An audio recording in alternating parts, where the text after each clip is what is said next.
Саламатсыздар, урматтуу Чалкан медиа каналынын көрөрмандары, өлкөбүздө алынган акыркы сааттагы жаңылыктар менен сиздерди тааныштырабыз. Каналыбызга катталып, ой пикирлериңиздер менен бөлүшүңүздөр. Баткенде 50 миллион долларлык алтын кен мамлекетке кайтарылды. Баткен облусунда баасы 50 миллион долларга чукул алтын кен мамлекеттин карамагына өттү. Бул туурасында УКМКнын маалымат кызматынан кабарлашты. Камчы Көлбаевдин уюшкан кылмыштуу тобунун ишин каржылоо боюнча катталган кылмыш ишин материалдардын негизинде тергөө иштерин жүргүзүүдө. Апрельская Азия алтын кени жаратылыш ресурстары жана техникалык көзөмөл министрлигинин балансына өткөрүлдү деп билдиришкен атайын кызматтан. Кенде жалпысынан алтындын 10 тоннага, күмүштүн 15 тоннага чукул кору бардыгын жана алдын ала эсептөөлөр боюнча наркы 50 миллион доллар экенин айтышты. УКМК кылмыштуу жол менен, анын ичинде уюшкан кылмыштуу топтун өкүлдөрү тартып алган мүлктөрдү аныктоого багытталган тиешелүү ыкчам иш-чаралар улантылып жатканын кошумчалады. Сонун жаңылык, сиз билген жана ишенген Умбем клиникасы эми сизге дагы да болсо жакыныраак болду. Анткени бизде жаңы филиал ачылды. Андыктан келип, өзүңүздүн жана жакындарыңыздын ден соолугуна кам көрүшүңүздү сунуштайбыз. Биздин жогорку даражадагы дарыгерлер төмөндөгү адистиктер боюнча кабыл алат: стоматология, гинекология, терапия, лор, хирургия, педиатрия, урология, УЗИ жана башка адистиктер. Лабораториялык анализдин 5000ден ашуун түрү алынат. Жогорку даражадагы стерилизациялоо. Биздин дарек ВДНХ метросу, Кондратюка көчөсү 2. Телефон номерибиз 8925 103 22 55. Кабыл алууга алдын ала жазылып келүүңүздөрдү суранабыз. Умбем клиникасы. Сиздин ден соолугуңуз, биздин камкордук. Бекборбиев күйөрманын эмне кезек кигенин айтты. Социалдык тармактарда Кыргызстандын эл артисти Бекборбиевдин видеосу тарап жаткандыгына байланыштуу Ырчы мырза өзүнүн Facebook баракчасына түшүндүрмө берип, кыргыз элине кайрылуу жолдогон. Урматтуу баракчамдагы достор, кечээден бери сөз болуп жаткан видео боюнча 2 сөз. Бул окуя 3-октябрь күнү Жалал Абад шаарындагы бир ресторанда болгон. Сөз башынан болсун, 10 күн мурда менин тааныштарым аркылуу мага чыгышып, мугалимдер күнүнө карата корпоративке концертиңизден кийин бир барып ырдап кетиңиз деп суранышкан. Мен концерттен кийин чарчап калам, бара албайм десем, мугалимдер аябай суранып жатышат дегенине макул дедим. Менин апам өмүр бою мугалимдикти аркалаган. Ой, эмне болсо да бара кетейин деп концерттен кийим көтөрбөй эле келдим. Кечки 22:30 болуп калган, бий учур экен. Мени чакырган соң кирип ырдай баштадым. Сахнасы өтө бийик эмес, 3 тепкиче эле. Биринчи ырым деле сүрөткө түшүү башталды. Эми түшүнөм, аябай майрамдап алгандары кучактап, колтуктап, колдон тартып, белден тартып. Айтор мындай көрүнүштөрдү көрүп эле жүрөсүздөр. Биринчи ырды араңырдап бүттүм дагы, токтоп алып сурандым. Мындай кылганыңар болбойт эжелер, өзүңөр тартипти талап кылып жүргөн мугалим болсоңуздар, бул жерден өзүңүздөр бузуп жатасыздар деп. Сүрөткө түшсөңөр ылдыйкы тепкичтен түшкүлө мага тоскоолдук кылбагыла деп. Ооба, туура дешти көпчүлүк. Ошол карындашым бир нерсе деп кыйкырып аткан, көңүл бурган эмесмин, көбүрөөк майрамда болсо керек. Экинчи ырдырдап жатканда келип жаныма туруп алды. Сүрөткө эле эч ким тартпайт. Мындайча айтканда, эмнеге чыкпайт экенбиз дегендей протест кылып, мен ырымды токтотуп түшүңүз деп принципиалдуу түрдө сурандым. Кетип атып дагы сөгүнүп атты окшойт. Мына ушундай окуя, сахна биз үчүн жумуш орнубуз. Ал жакка көрүүчүлөр ыр бүткөндө гана чыкканга акысы бар. Ошондо да колунда гүл болсо, а башка маселелер кат берүү, сүрөткө түшүү жана башка сахнадан сырткары болуш керек. Мен ар дайым концертимде суранам, артисттерге тоскоолдук болбогула. Бул биздин жумуш деп. Тойлордо дагы мындай нерсе болбосун деп айтып келем. Бул көрүнүш алыста отуруп көрүп, ыргып жаткандарга да тоскоолдук. Деги эле чет жактан келгендерге өөн көрүнөт. Артист сахнада иштеп жатканда ким болсо да, мугалимби, депутатпы же ичип алган фанатпы, эч кимдин сахнага чыкканга акысы жок. Бул ырчыга болгон сый жана сахна маданияты. Бүгүн жүздөгөн хейт комментарий жазгандарды блоктодум. Тигил майрамдап алган мугалим карындашымды туура эмес кылып жатканын көрбөй, менин туура эмес кылды дегендер менен бир баракчада болуунун мага кереги жок. 35 жыл сахнада жүргөн адамга сабак үйрөткөндөрдү дагы деле ушунча жыл 100 миңдеген ыр күйөрмандар менен сүрөтүм болсо керек. Балким андан көптүр. Кеп эмес, көчөдөн же кафелерден учурап калгандар мен убактым болсо түшөм, болбосо түшпөй кечирим сурап кетишиме туура келет. Анткени турмуш мыйзам ошондой, бирөөнүн убактысы, анын өмүрү, ар ким өз өмүрүнүн ар бир мүнөтүнө өзү каалаганда өткөрөт. Биз барып бир үзүмүн мага бер дегенге акыбыз жок. Убактысы болсо артистпи же ким өзү эле сүрөткө түшөт, сүйлөшөт, кобурушат. Ушул айтаарым менин саясий көз караштарымбы же башка ушундай маселелер үчүн жактырбагандар болсо мен туура түшүнөм. Бул трагедия эмес. Кудайга шүгүр менин позицияларыма, мен жөнүндөгү ушак айың сөздөргө маани бербей, ырымды сыйлап уккандар аз эмес. Мугалимдердин корпоративинде 80% ордуларында отуруп, кол чаап же ар жакта бийлеп эс алып жатышкан. Мен тигил карындашым эмес, ошол мени колдоп отурган мугалимдерден кечирим сурайм. Ошондой эле ошол корпоративди уюштурган уюштуруучулар бар болгула, билет сатып пайда көрүп жаткан соң бардыгын акырына чейин караш керек. Ошол достор баарына аманчылык жеңет, аман болгула деп жазган Бекборбиев өз Facebook баракчасына.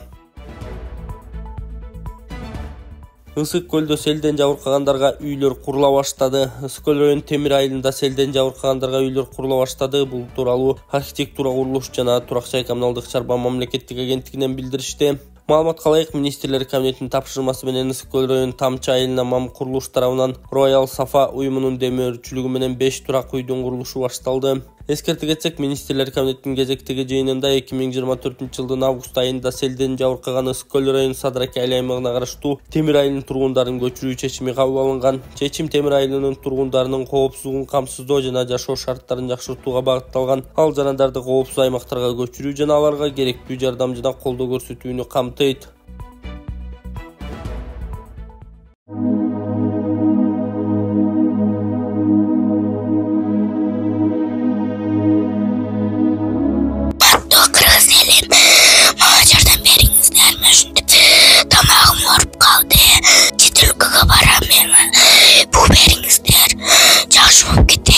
Эгер колуңуздардан келсе дагы жардам берип коюңуздар.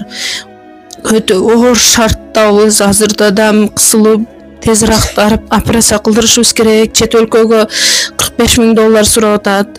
Чет өлкөгө апарыш үчүн ол каражат бизде жок. Эгер колуңуздардан келсе жардам берип коюңуздар. Сиздерден сураныч. Диагнозу голосовой гортани деп чыккан. Тамагыда бул сүйлөй турган голосойдо. Ушул өскөндө сүйлөй албай калат. 1 метр жерге да ушу угулбай калат. Бир ан жерде калып кетеби деп коркомун. Үйүнө да чыкпайт. Мектепке барса балдар консультация, сакоосу жакшы сүйлөй албайсың деп. Ошо кызым элдин арасына кошулуп кыз болуп кетиш үчүн жардам берип коюңуздар. Өтө суранам сиздерден. $45,000 керек чет өлкөгө апарганы. Үй жайларыбыз эч нерсебиз калбады. Сиздерден сураныш, жардам берип коюңуздар. М-банк Анаркан деп чыгат, Сбербанк Гүнназик деп чыгат. М-банктагы номерге чалсаңыздар тактап мен өзүмдө болот. Сураныш, сиздерден жардам берип коюңуздар. Жакшы болуп кетсин деп Кудайдан түнү күнү Кудайдан тилеймин. Битте кызым бар. Ошо кызым үчүн жардам берип коюңуздар. Алтынбек Сулайманов чачын өстүрүп токол алчудай эле кулпуруп калыптыр. 4 жылдан бери көзгө көрүнгөн саясатчы, чиновник, бизнесмендер камалышып, кусуп эле жатышат.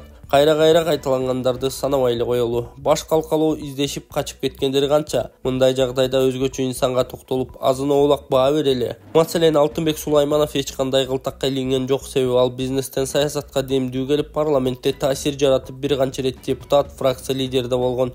Арты таза тура, эч ким кылыңгы шайт албады. Өзүнө жана сөзүнө тура алган алтыки азамат экен. Чет өлкөдөн бизнесин гүлдөтүп, убактылуу саясаттан оолактап, бирок мекенинде эркин басып жүрөт. Бирөө да кагына куурай сая албайт. Эмне үчүн баскан жолу жипке тизген шуру дайыр аттуу калбыры жок болсо тынч уктайт эмеспи? Анан калса Алтынбек Сулайманов чачын өстүрүп жашарып, токол алчудай эле кулпуруп калыптыр. Баягы жаш кезиндеги челюсть деген кайманаты да жарашпай калгандай. Кыскасы, чоң саясаттан тыныгып алган каарманыбыз тазалануу процесси өткөндөн кийин оюн талаасына кайрылып келчүдөй. Башы бар адамдар утурумдук артка чегинүүнү сакталып калууну да жадынан чыгарбаса керек деп жазган Арба Кежи сайты.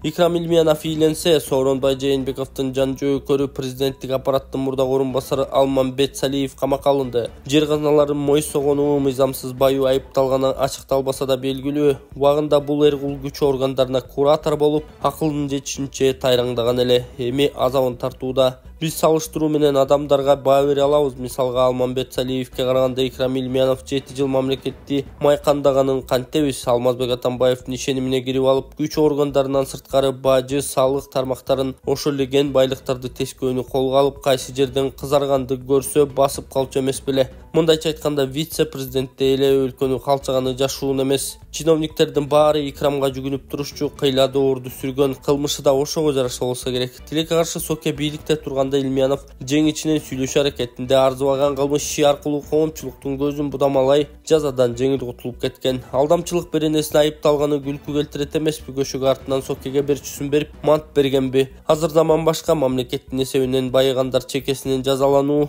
узун тизменин учуна жетише элек. Атамбаев позицияда жүргөндө Икрамдын чычка улагында көргөн эмеспиз. Анан эле президенттин жардамчысы аппарат башчысынын орун басарлыгына жеткени байбачага айланып, Кудайды тааныбай калган эсиңердеби? Натыйжада токтоосуз түрдө камалууга, кусууга мезгил келди го. Күтө туралы деп жазган Арбакейжи сайты.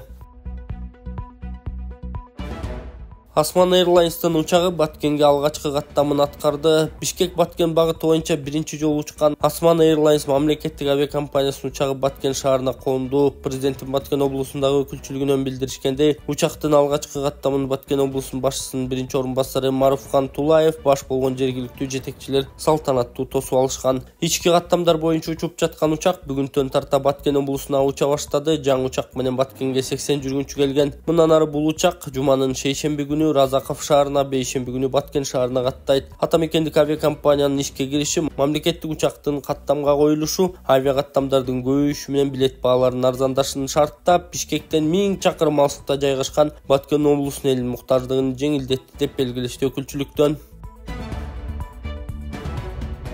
Баткенде ИИМдин түзүмдөрү үчүн курулган 6 имарат пайдаланууга берилди. Элек Баткенде ИИМдин түзүмдөрү үчүн курулган 6 имарат пайдаланууга берилди. Элек жана Баткен райондорунда ИИМдин түзүмдөрүнө курулган имараттар пайдаланууга берилди. Бул тууралуу ИИМден билдиришти. Маалыматка ылайык 2 айылдык бөлүм, 3 аймактык пункт жана ички аскерлердин бөлүгүнүн жалпы 6 имарат пайдаланууга берилди. Иш-чарага Ички иштер министри Улан Ниязбеков катышып, имараттар президенттин тапшырмасы менен кыргыз милициясынын 100 жылдыгына карата ачылып жатканын билдирген. Быйылкы жылдын башынан бери Ички иштер министрлигине караштуу жүздөгөн имараттарды ишке берип жатабыз. Ушул иш-чаралардын алкагында Баткен жергесине болгон иш сапарыбызда ушуга окшогон дагы 5 имаратты ачып, элдин коопсуздугун камсыздоого тапшырабыз. Арасында иштеп жашаганда бардык шарттары түзүлгөн заманбап имараттар бар деген ИИМ башчысы. Министр буга чейин бардык ички иштер бөлүмдөрүнө материалдык техникалык каражаттар, анын ичинде жаңы үлгүдөгү автоунаалар тапшырылганын кошумчалаган.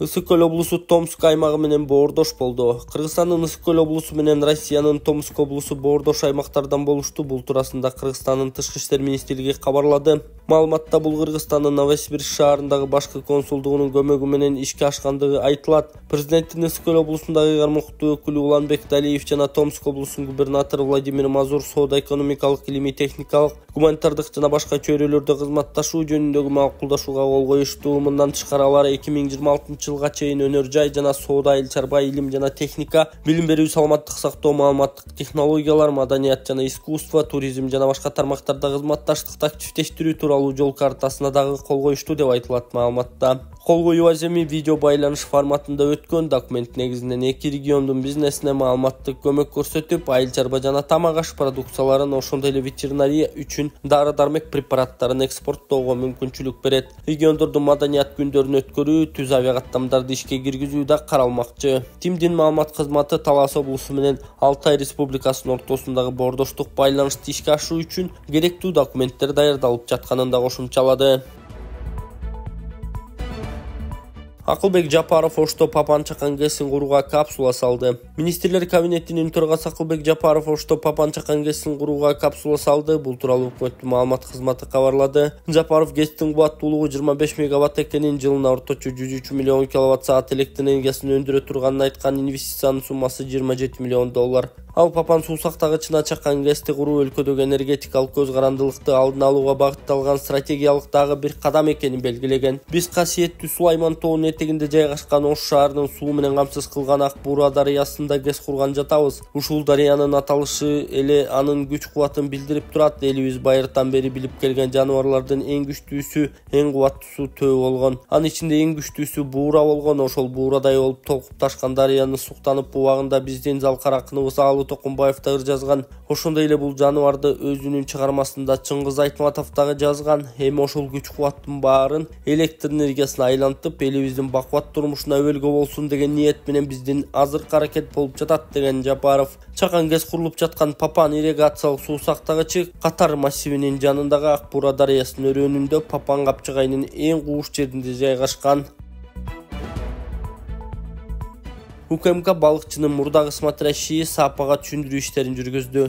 УКМК балыкчы шаарынын мурдагы смотрящийи криминалдык дүйнөдө Сапага айманаты менен белгилүү жаранга түшүндүрүү иштерин жүргүзгөнүн билдирди. Ал Камчы Көлбаевдин уюшкан кылмыштуу тобунун активдүү мүчөсү катары ИИМдин каттоосунда турган. Сапа өзүнүн иш аракеттеринин зыяндуулугун толук түшүнүп, криминалдык топторго катышуудан, ошондой эле өзүнүн статусунан жана уурулук идеясынан баш тартты деп жазылган маалыматта. Ошондой эле ал мыйзамдарды сактап, адал кылууну убадалап, уюшкан кылмыштуу топтордун ишмердүүлүгүнө каршы күрөшүүдө мамлекеттин жүргүзүп жаткан саясатын толугу менен колдой турганын айткан.